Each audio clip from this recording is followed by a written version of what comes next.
जगन्नाथ भगवान की कथा। माना जाता है कि भगवान विष्णु जब चारों धामों पर बसे अपने धामों की यात्रा पर जाते हैं तो हिमालय की ऊंची चोटियों पर बने अपने धाम बद्रीनाथ में स्नान करते हैं।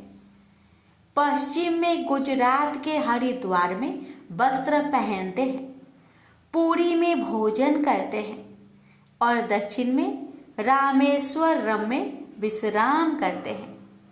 द्वारपर के बाद भगवान कृष्ण पुरी में निवास करने लगे और बन गए जग के नाथ अर्थात जगन्नाथ।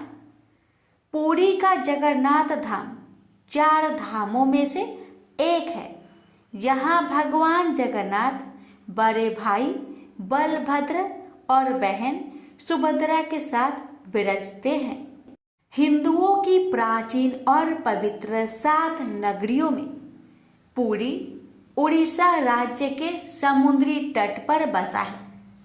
जगन्नाथ मंदिर विष्णु के 8वें अवतार श्री कृष्ण को समर्पित है। भारत के पूर्व में बंगाल की खाड़ी की पूर्वी छोर पर बसी पवित्र नगरी पुरी उड़ीसा की राजधानी भुवनेश्वर से थोड़ी दूरी पर है। आज का उड़ीसा प्राचीन काल में उत्कल प्रदेश के नाम से जाना जाता था। यहाँ देश की समृद्ध बंदरगाह थी, जहाँ जावा, सुमात्रा, इंडोनेशिया, थाईलैंड और अन्य कई देशों का इन्हीं बंदरगाह के रास्ते व्यापार होता था। पुराणों में इसे धरती का बैकुंठ कहा गया है। यह भगवान विष्णु के 4 धामों में से एक है। इसे श्री क्षेत्र, श्री पुरुषोत्तम क्षेत्र, शाक क्षेत्र, नीलांचल, नीलगिरी और श्री जगन्नाथपुरी भी कहते हैं। यहाँ लक्ष्मीपति विष्णु ने तरह तरह की लीलाएं की थी। ब्रह्म और स्कंद पुराण के अनुसार यहाँ भगवान विष्णु पुरुषोत्तम नीलमाधव के रूप में अवतरित हुए और सबर जनजाति के परम पूज्य देवता बन गए। सबर जनजाति के देवता होने के कारण यहाँ भगवान जगन्नाथ का रूप कबीलाई देवताओं की तरह है। पहले कबीले के लोग अपने देवताओं की मूर्तियों को काष्ठ से बनाते थे।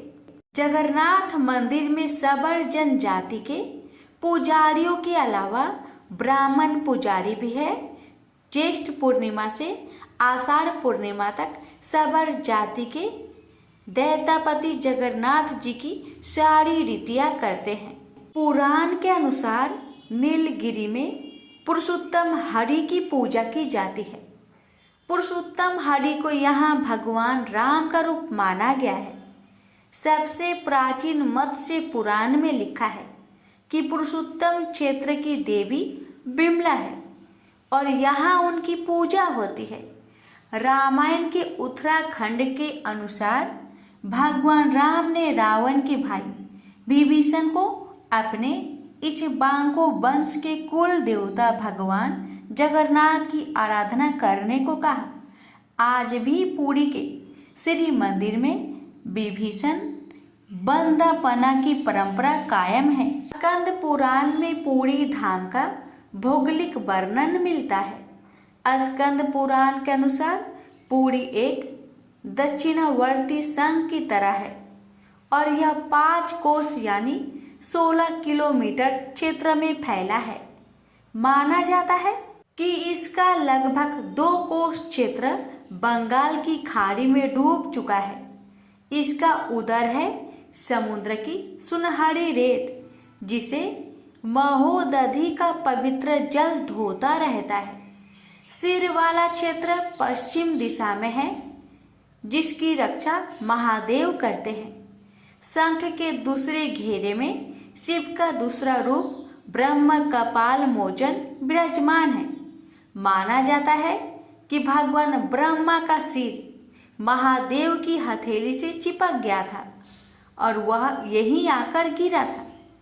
तभी से यहाँ पर महादेव की ब्रह्म रूप में पूजा करते हैं।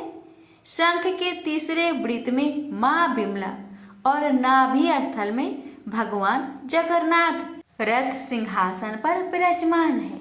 मंदिर का इतिहास। इस मंदिर का सबसे पहला प्रमाण महाभारत के वन पर्व में मिलता है।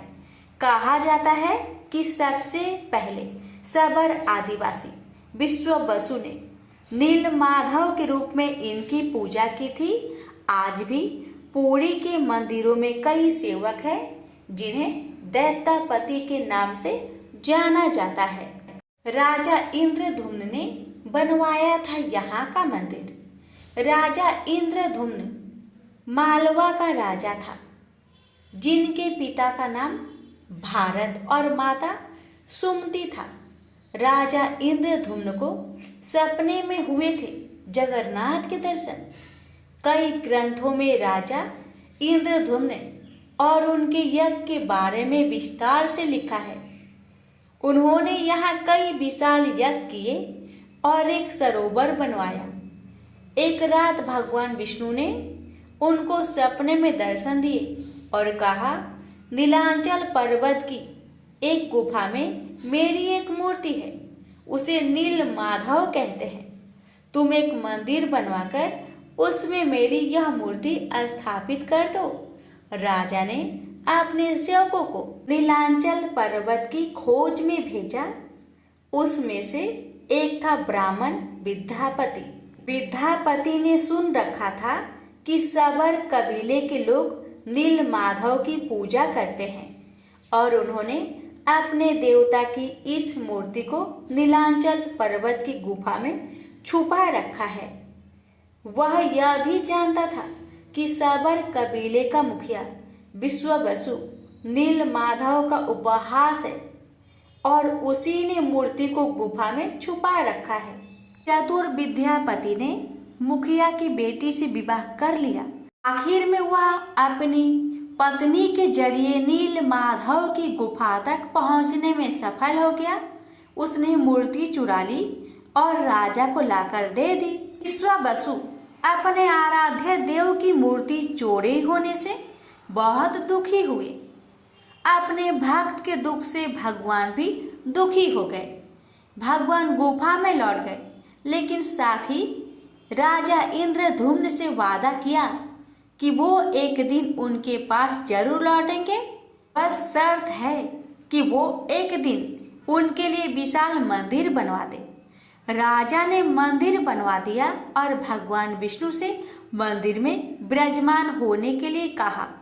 भगवान ने कहा कि तुम मेरी मूर्ति बनाने के लिए समुद्र में तैर रहा पेड़ का बड़ा टुकड़ा उठाकर लाओ, जो द्वारिका से समुद्र में तैरकर पुरी आ रहा है। राजा के सेवकों ने उस पेड़ के टुकड़े को तो ढूंढ लिया, लेकिन सब लोग मिलकर भी उस पेड़ को नहीं उठा पाए। तब राजा को समझ आ गया कि नील माधव के अनन्य भक्त सबर कबीले के मुखिया विश्ववसु की ही सहायता लेनी पड़ेगी। सब उस वक्त हैरान रह गए जब विश्ववसु भारी भरकम लकड़ी को उठाकर मंदिर तक ले आए। अब बारी थी लकड़ी से भगवान की मूर्ति गढ़ने की। राजा के कारीगरों ने लाख कोशिश कर ली, लेकिन कोई भी लकड़ी में एक छेनी तक भी नहीं लगा सका। तब तीनों लोक के कुशल कारीगर भगवान विश्वकर्मा एक बूढ़े व्यक्ति का रूप धरकर आए। उन्होंने राजा को कहा कि वे नील माधव की मूर्ति बना सकते हैं, लेकिन साथ ही उन्होंने अपनी शर्त भी रखी कि वे 21 दिन में मूर्ति बनाएंगे और अकेले में बनाएंगे। कोई उनको बनाते हुए नहीं देख सकता। उनकी शर्त मान ली गई। लोगों को आड़ी, छेनी, हथौड़ी की आवाजें आती रही। राजा इंद्रधुम्न की रानी गुड़ीचा अपने को रोक नहीं पाई।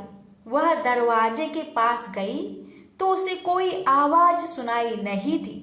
वह घबरा गई। उसे लगा बूढ़ा कारीगर मर गया है।